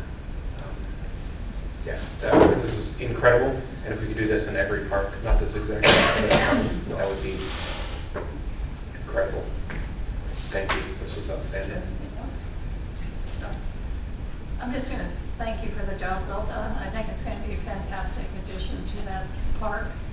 And I have a sentimental memory because I used to take when my son was a preschooler, we used to go there. So it's a long time ago, but I really appreciate all the effort. And I think the design and the concept is perfect for the area. Thank you. I'll pass that on to Tom. Did a good job. I agree. Do I have a motion? I'll motion to approve. I'll second. Roll call. Director Denners. Yes. Director Craig. Aye. Director O'Brien. Yes. Vice Chair Hudla. Aye. Chair Freeman. Yes. Motion carries with a unanimous vote. Item 10, written communications. Chair, I do have one. I received some communication regarding baseball field rentals and concern with policies and priorities and availability. I mention it of note because the party expressed that they may be at your next board meeting to discuss the topic. So just wanted to put you on notice that there's folks out there with some concern over a rental process for baseball fields. That is all I have. Did anyone else have any written communication? I noticed one email regarding beer bottles, and I really wasn't clear where those were. Yeah, staff's following up on that. We always follow up on those. I don't know the outcome of that. I don't know the location. It is on my agenda to talk to the Rangers about it tomorrow. So Okay. we'll get an update and provide that to you. Okay, and then when does staff respond back to the email? Yes. Okay, good. Thank you. Reports by board members. Director Evelyn. Okay, I have a few things. First of all, in regard to the Oak Park pickleball courts, I was initially going to attend the MAC meeting on that topic. My microphone's on. Let me start over. I was initially going to attend the MAC meeting on the Oak Park pickleball courts, but after speaking with Supervisor Gorell's chief of staff, I made the decision that the better course was not to attend. Our board had already made a decision. The changes were considered minor and should go through. And my understanding is that for the most part, there weren't any meaningful obstacles that came about as far as the MAC meeting is concerned. And Dan, when it gets to your comments, maybe you can address that. The only other thing, it was brought to my attention on the painting of the lines for the pickleball courts. This is really interesting. So apparently, if I understand this correctly, the person that we hired to paint the lines didn't do it the way it would normally be done, which is to, I guess, texture it with sand. So because of that, balls are not bouncing on the lines. They're skidding, and the lines are slick in terms of footing. I was told that the pickleball community, apparently the guy offered to go out there for the pickleball community and repaint the lines for $300, and I indicated that it is Park District property, and that may not be such a great idea, that it probably needs to go through us. So I want to bring that to Dan, to your attention, Wayne, to your attention. The color of the lines apparently is awesome, but apparently because the lines had been painted before is the reason that I'm told was given by the painter. He decided that maybe it didn't need to have the sand texture to it, but apparently it turns out it did. So We may need to check on whether those lines need to be repainted again. I don't really want to get into the finances of it. It seems to me, I don't know who this person is, but it seems to me he should have done the job the right way. It's a little unusual. So anyway, if the staff can check into that, that would be great. The next thing is, trying to see this.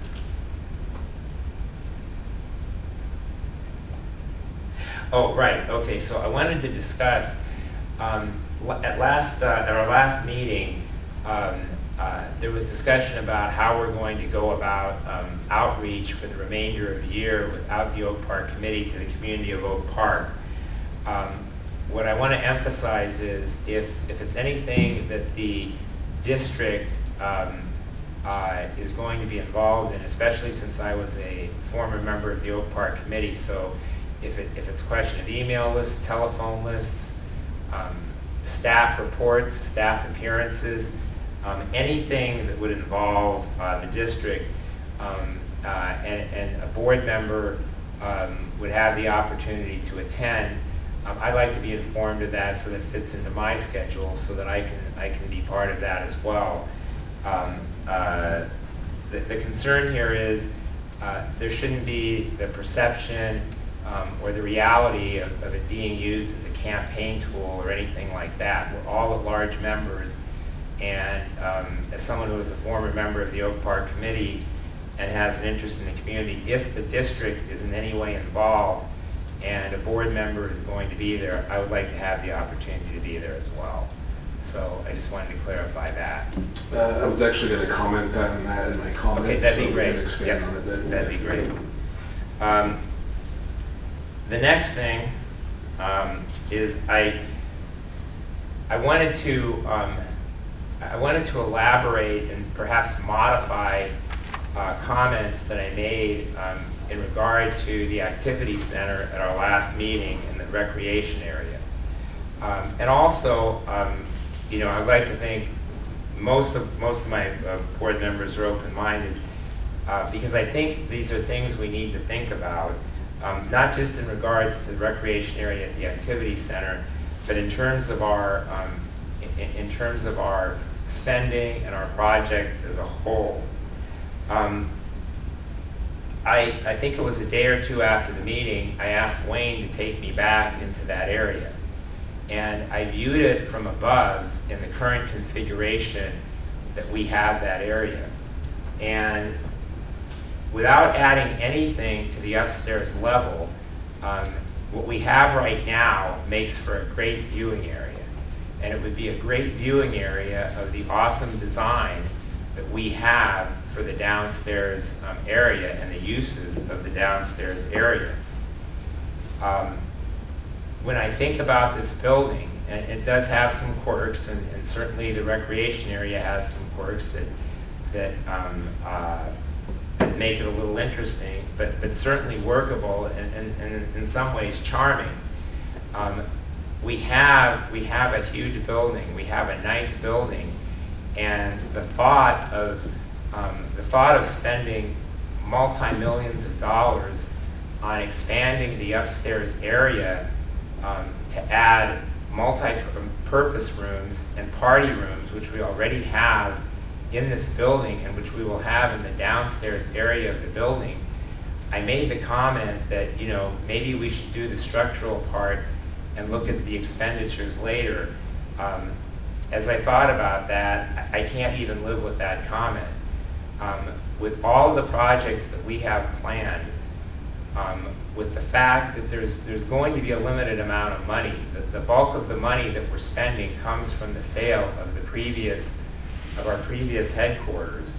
I have to say, it would be irresponsible to spend millions of dollars to expand an area that already is a nice area just to add a kitchen, a snack bar, and some rooms, and those are rooms that we already have.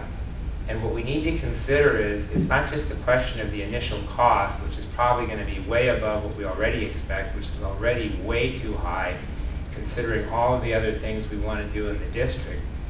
But we also need to consider there's going to be staffing costs and there's going to be maintenance costs if you have a kitchen and if you have a snack bar. It is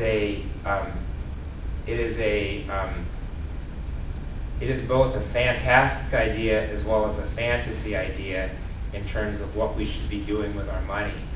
There is no recreational value to adding to the upstairs of the building. There would be you could still have a viewing area and a seating area, and you could have your arcade either in its current form or maybe even scaled down in the portion of the building that we already have. And so I just think, I wanted to point this out to modify my feelings that I expressed at the last meeting, and in hopes that my fellow board members start thinking about it now so that we're not rushing into irresponsible decisions when the time comes and we get the estimates on how much all of that would cost. It's actually, the structural part would actually be a major part of the cost. And that structural part, it could pay, if it's a BMX track you want, it could pay for a BMX track and more. It could pay for a BMX track and the improvements to the equestrian area. It could help pay for lighting. And we just have to start thinking about what we are. We're not the Reagan Library. We're not a nice hotel. We're not here to host functions. And especially when you consider that even if we had the premium amount of customers to hold those functions, we probably never make back the money that we're going to expend on that area. So I really believe that's something that we all need to look at closely and we all need to consider. It's a great design, it's a great idea, but is it really realistic for Rancho Simi Recreation and Park District to do that when without that we already have a great design and we already have a great idea?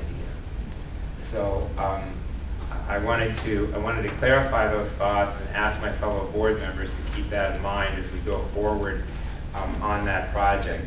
No one wants a beautiful recreation area, a useful recreation area more than I do, but we also need to be realistic about what we're doing and not be, I guess the best analogy I can make, and it's a terrible analogy, but the best analogy I can make is, there were all these pie in the sky ideas about how great the Simi Town Center would be, and it turned out to be a bungle, we just have so many other things from a recreation standpoint and other standpoints that we can be spending our money on, knowing that if we never did that, we would still have an amazing recreation area with an amazing viewing area on the second floor, but at much less cost and in a much more responsible manner. And then my last thing I want to discuss is my one event since our last meeting, and I have a few things to say about this, and that was Simi Youth Baseball opening day. I'm going to start off. You were mentioned, Brian, at the. You were complimented. I don't know where this is going. No, it's a good thing. I'm telling you, you were complimented, but I'm going to one up you on it. But I'm letting you know that you were mentioned at Simi Youth Baseball in a good way by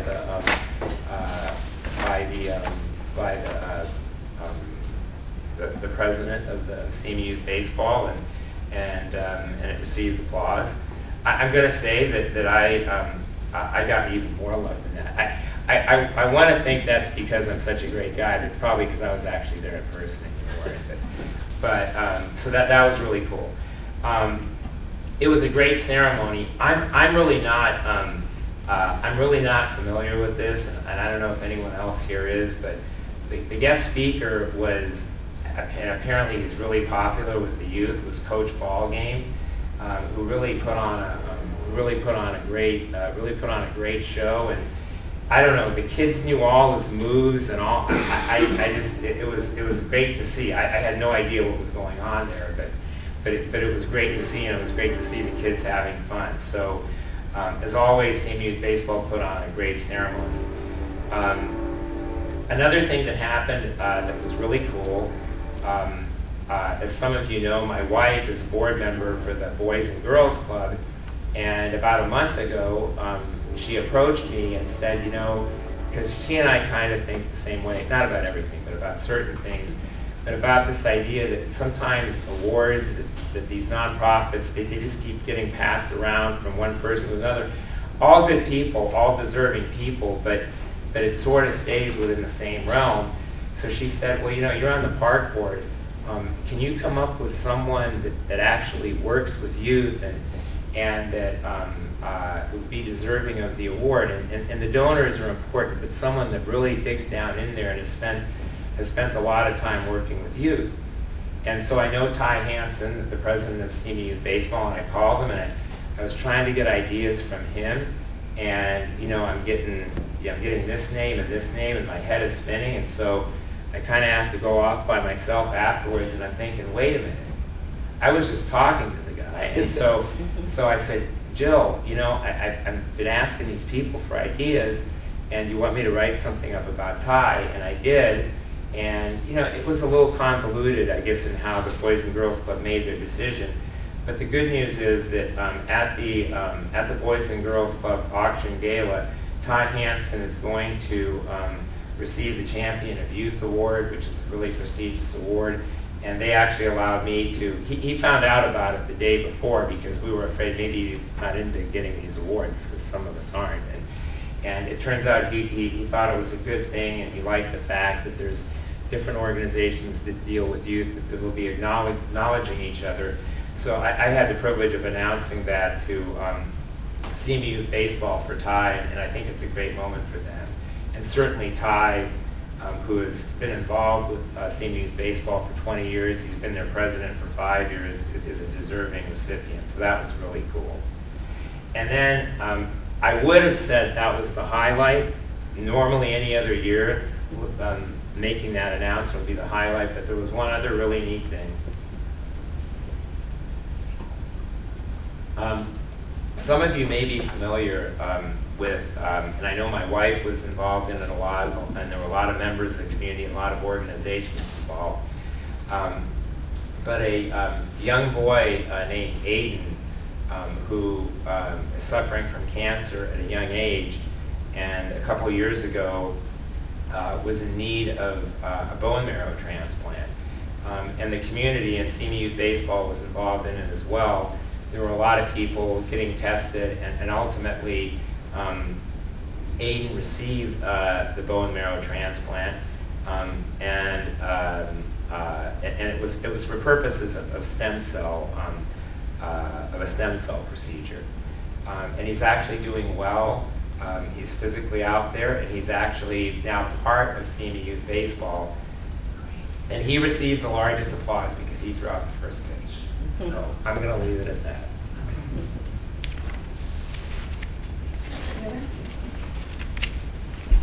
I attended opening day for softball on Saturday. I was not available. My daughter had a volleyball tournament. But on Sunday, Dan, if you could pass on my thanks to Sandy for organizing all that. It was very well put together, like where to park, who to talk to, what time to get there, all those details. So that really helped out. One of the reasons there's value in attending those events, besides the fun, is we find out if they have any needs. And one of the things I spoke to the board president about was at that particular park, they have really bad internet, really bad cell phone reception. And the reason that's important for softball is not for playing the game, obviously. They have a snack bar. And I don't know about everybody else, but not everybody carries cash anymore. So it kind of hurts their fundraising with their snack bar that there's not internet. I was thinking of possible solutions to that. I mean, one of them is the park district trying to figure out how to provide internet. Another possible solution is working with our community partners. If somebody wants to put a cell phone tower anywhere nearby, maybe at the dog park, I'm not sure, but increasing the reception there might be good for the community. Dan, I looked over at you. Has anyone approached us with a cell phone tower request anytime? Yes, we were approached. It was a large cell tower with a building, and they wanted to put it near the restrooms right next to the softball fields. We talked about that and thought that that was not a good location for a cell tower. So maybe we can revisit that if you'd like. whether we revisit it there or just somewhere on that property, that hill, maybe. Yeah, we pointed them to other locations on the property, and they did not take us up on reciting the cell tower at a different spot at that park. So we can ask them again. Well, I don't have a preferred solution tonight, but I just want to pass on that request. I had a meeting with Dan, our district manager, and one of the things, I'm not going to surprise anybody, but I brought up is open space and our plans and possibilities for purchasing open space, and we discussed that. The CKI, which is a volunteer group from Moore Park College, did a Rocky Point Natural Park cleanup. It's right next to the road, so there's a lot of trash from the road that gets into our park. Our staff does a great job taking care of our parks, but because it happens to be next to a busy road, a bunch of trash gets over dumped from the road, not typical use. So I organized it. I know the volunteers. I brought the trash bags and the trash grabbers that Wayne purchased for us, or I provided. And at the last part, we hauled out a massive pipe, plastic trash that was thrown there. And before we were even done, our staff happened to be driving by for another event and coned it off and said, "What is this plastic pipe?" So I was not trying to give them extra work to do. We were trying to take out the trash with us, but that was bigger than my truck, how much somebody had dumped at that park. So whatever staff had to do a little bit extra disposing of that, we thank you for that. I participated in Read Across America today at Alton View Elementary School, and I brought a book by Alan Salazar, who's a Shumash and Topping elder. I read it to the students and mentioned the importance of learning about our local history and our local environment, and that was a lot of fun. My tip is always show the pictures and skip a few pages of the readings, get through the book, but make sure you show the pictures. Only a couple last things. Dan, I know you're going to mention it, but I heard the MAC meeting went really well. So thank you to you and your staff for putting together a good presentation that had community input, and it was well received. That's what I heard. And then, Zach, this might be for you, but I've been putting more thought into ways to convince our partners to create a joint use agreement. So I just have a request for data.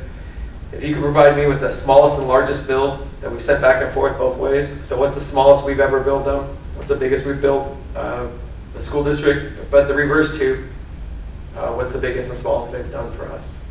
I think a joint use agreement should benefit everybody involved. That information will help me put some thought into it. All right, lastly, I know I mentioned it before, but this is really important to me. In our community, there's a variety of opinions on things that happen in the schools, and I would suggest before you listen to anything on cable news, go to a game, and I mean that. And if you hear people talking at a political party meeting or a volunteer function, and they said they saw something on the news, well, was that in another state, or was that here? So I would suggest volunteering in the PTA, not a party meeting to find out more about schools. Go to a football game or a basketball game. At Royal High School, I'm going to say we have a lot of sports happening. It's the center of our school, civics, volunteering, ROTC. But then every once in a while, someone has no connection to schools. They tell you how much of an expert they are and how they're going to change things. And then you ask them, have you attended any of these events? And they have no idea. But they're an expert because of something that happened in another state that they watched on Fox News or MSNBC. And I'm saying those are weak sources of information. So if you, my fellow board members, if you ever hear talk like that, you want to follow up with a conversation, like, is this what's happening? Well, probably not, but I definitely would be interested in that conversation. That's it for me. It's in front of my face and I missed it. If I have to mention one more thing, I do want to thank the staff or whoever was involved on behalf of both Jill and myself for the flowers. Jill went up north and has already seen our granddaughter, and if everything goes as planned, which hasn't been the case the last couple of weeks, but if everything goes as planned, Jackie's coming down here next week, so I should get my first chance to see our granddaughter in person. But again, whoever was involved, thank you for the flowers. Can we call you grandpa now? Pardon me? Can we call you grandpa? Okay, I put that on the agenda. I don't know how this works. Director Gray? Yeah, excuse me. I attended the CME Salute to Excellence, the CME Chamber. It was a great event as always, and looking forward to next year. Thank you to all the staff who took extra time to attend and engage with all of our different community partners. I also attended the softball opening day with Brian there and Councilmember Rhodes. I specifically loved the fact that they invited not only former participants in their league, but now national champions from CSUN, who came and spoke to the girls in the crowd about what it took and what it meant to them to grow up and grow through the program. I thought that was incredible and very special for an opening day. And then I also wanted to jump on the train and give props to both Wayne and Dan about the Oak Park pickleball discussion at the MAC. I also heard great things from the community and also specifically wanted to call out my favorite highlight from the report was that after the sound canceling mitigation efforts, pickleball would actually be partially quieter than tennis is without that protection. That's great. I know that too. I loved that part of it, and I will be talking about it anytime I talk to folks. So thank you for doing that, and thanks for the added effort to make sure that happened. So that's all for me. Thank you. Yeah, I've been out of town, so I did not have any events. I just softball and the Salute to Excellence. But I'm sorry I missed them. They're always great events, and I always enjoy the girls softball. I have yet to figure out whether the dads are cuter or the kids are cuter. Some of the dads dress It's up. the kids. No, it's the dads. It's the dads. I just have a couple of things. No, dads, hands down, I gotta say. I did get an email from a vendor who I'd given him my contact information at one of the conferences. They're called Canvas, as C-A-N-V-U-S, and what they do is they make park district equipment, furniture, and other related equipment from used windmill blades, which is really kind of interesting. They have to replace the blades periodically, which is an issue. But if they take these things, they create new like equipment for parks. So that might be something we might want to look at in the future. I will forward the email I got. It's got the website too. You can go take a look. And I'm just wondering about the active shooter program. We're gonna reschedule that. Have we rescheduled, Jeff? We are going, did we reschedule it? We have 2 dates that we're looking at. Okay. All right. The gentleman that was going to provide the training at was ill, Yes. is that correct? So we had to reschedule and we have 2 dates. Yeah. So Okay. as soon as we nail that down, we'll let you know. That sounds great. That's all I had. Okay. I attended Simi Valley Baseball at Darrell Park. It was a great event. They even had a girls band from the junior high school, and it was very crowded, very, very active event. It was great. And I also attended Santa Susana Baseball opening at Houghton. And it's a smaller group, but a very active group. And I have to say that the fields look absolutely fantastic. Both Darrell Park and Houghton. I've never seen them look that good as they did. I mean, it's just fantastic. Councilmember Lister was there at Simi Valley Baseball. I was surprised at Santa Susana Baseball. I was the only one. And I think they were a little disappointed, but I'm sure there's a story behind that. I also had CSDA legislative meeting and CARPD legislative meeting. And there's a lot of legislation that could impact the operation of our district and all special districts statewide. For instance, when a builder pays Quimby fees, they pay a building permit, which is zone clearance. That's when all the fees are paid, and that shows that the builder has met all their obligations and they can get a building permit. There's various pieces of legislation that push that out to occupancy. There's one that puts it out through 10 years, almost like a lien on the property owner. those kind of things don't work because the point of the mitigation fee is to provide services for the new tenants or new property owners. Anyway, the CSDA meeting was about 4.5 hours. Unfortunately, they're on Zoom now. You don't have to go to Sacramento, which is really, really nice. I went to the chamber event. Thank you, staff, for putting all the resolutions together. And it is always sold out, and I like to see people recognized for things that they do over and above their normal day-to-day business. I mean, for instance, Mike Kessley, who's got Strata Community Foundation Award. I mean, she's been active for, I don't know, 20, 30 years, and she always gives more of herself than is required. We had the Strata meeting Monday, went over all of the various maintenance items, and I pointed out that when you look at just the maintenance items in Strata and you multiply that by all of our facilities, I don't think they ever thought of it quite that way, but you know, it really, it's a long list for our maintenance people, and it's all important. I mean, just like a threshold that is soft and needs to be replaced. Well, that doesn't sound hard, and it's not hard. It's just another thing on the list that has to be done. So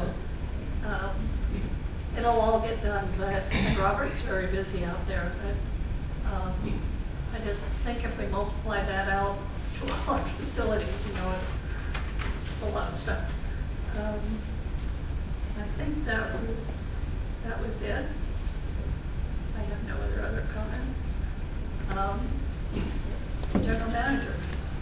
Thank you, Chair and Board. A number of items. The Oak Park MAC meeting we did attend. Supervisor Gorell's office asked to put that on the MAC meeting. Jonathan and Wayne did an excellent job presenting and designing. Optimally, I would have had you guys review the design before we took it to the MAC. But they wanted to, at their request, wanted us to get it to them. You will be seeing it yourselves. You are the approving body of it, so it was more of a review of a draft application, so to speak. I will say it was largely supported by both the MAC and the folks in the audience. There was only one person from the neighboring HOA that spoke against it. With the issues that you're aware of, noise and traffic. But largely the MAC supported the project. The county staff were at the meeting. We have to get a permit from the county staff. I believe it's an administrative adjustment, so it'll be county staff applying for that. And they spoke in favor of the project or explained how the permitting process in their minds would go and what we were requesting, and they didn't see a problem with it. That being said, there is a process for the neighbors to still address the issue through the permitting process. So, but all in all, excellent job. When Jonathan did an excellent job with it. I think it was the board that directed our staff to put in some various design elements that mitigated some of the concerns that you all heard from the neighborhood. Jonathan and Wayne did design those into the project at your direction. So those concerns of the neighborhood were addressed by staff and were presented to the MAC and at your direction. So that went well. The open space, the MRCA did bid on a relatively smaller parcel in the Terre Haute Valley area in the wildlife corridor. That bidding, it was a tax defaulted property. Unfortunately, they were outbid on that given their budget, but the important point there is that the MRCA is looking at making open space acquisitions in our area of the world.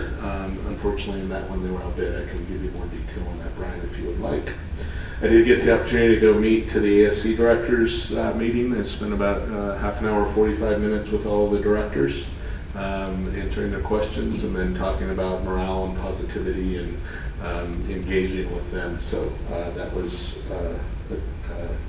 I was happy to be able to and very lucky to be able to do that. The State of the City is on March 20th. I have not seen a formal invitation for that, and that's why you do not have it yet. They are planning to do it a little different this year. As I understand it, they're planning to do a video presentation with a voiceover. We have been given about 3 minutes of that to identify some of our accomplishments over the last year and some of our projects upcoming. So we put together some narrative for them to include in their voiceover video presentation of the State of the City this year. I also got the opportunity to tour the completed pool project and also drove the length of the new Arroyo Simi with Douglas. So they did an excellent job on that. That Arroyo is really a special project. There's already a ton of people out there using it. It looks beautiful. It's got access points into the neighborhoods. And it's a really awesome project. Not just that phase, but the whole concept of the bike ped and us working with the city to get grant funding for that. So, and then also the pool, completely redone deck and casing on the front, completely repaired lining of the pool, some elements, some drainage elements that will improve the maintenance. We improved the draining system. So another really good project for the community and making that pool last a lot longer for us. I have been invited to present to the Republican Women's Group on the Arroyo. I have Wayne and I will probably do that and just give them an update on the bike ped, the Arroyo Simi project, and they invited me to do that, so I will be doing that. I can't remember if we talked about it. We talked about mental health. We did meet on that. I do expect the staff to come back to you once there was some ideas that we're pursuing.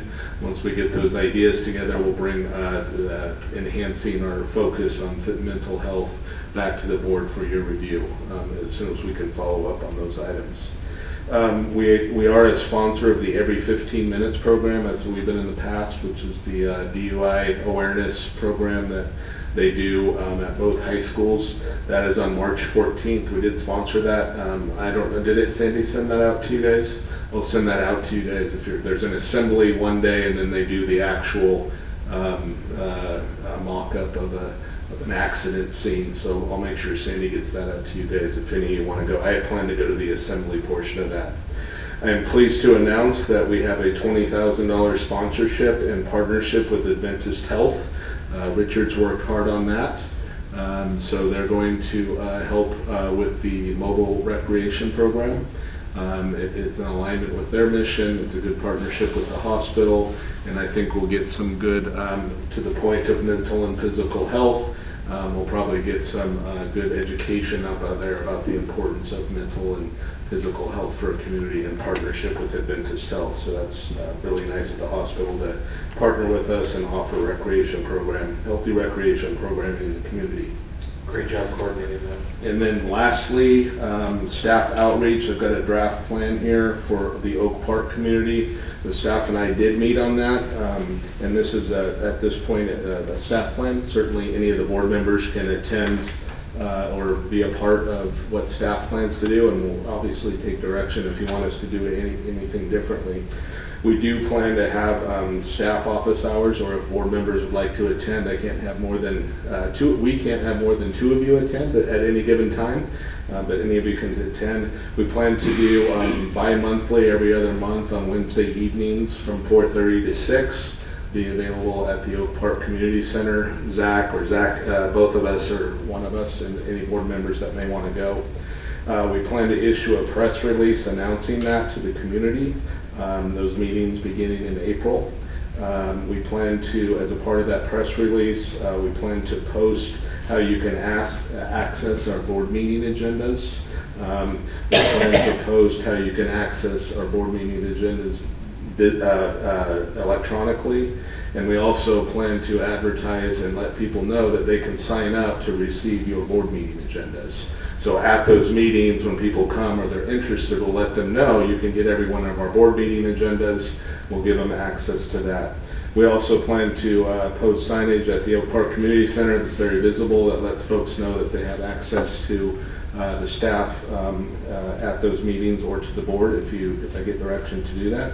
We plan to post to social media, letting them know, and we plan to still continue to send the former Oak Park committee members our agendas. This plan is for about a 9-month period until December or so, when we elect someone to the District 5 post. At that time, we'll work with that person to address or to talk about a community outreach plan or input from the Oak Park community. Likewise, after each of those meetings, any input that the staff gets, at those meetings, I plan to bring back to you and share with you any input we got from the community at those meetings. So, and obviously any of those folks can contact staff, or I'm sure any one of you guys at any time with concerns. So that's our plan, to let people know, to both go out there physically, but also to let people know how they can stay connected with the board of directors and activities and events we have going on in Oak Park. With that, that concludes my report. And I just want to thank staff for making that effort at Oak Park. I think it's really important. I have one question. Are we looking at a date for a ribbon cutting for the? Oh, that was on my list. It's done. I do not have a date yet. I mean, I owe that to you guys. It's been raining and stuff, and we haven't picked a date yet. You're going to give us options. Yeah, I'll give you options. Right. Yeah, I apologize. Wayne and I will get together tomorrow and get a date out to you guys and advertise it. So we should get. I went in and I know at the opening we'll talk all about it, but the access points for the neighborhood look really good. Yeah. The gates just along here. I didn't anticipate in the project how nice they would look until you actually see them.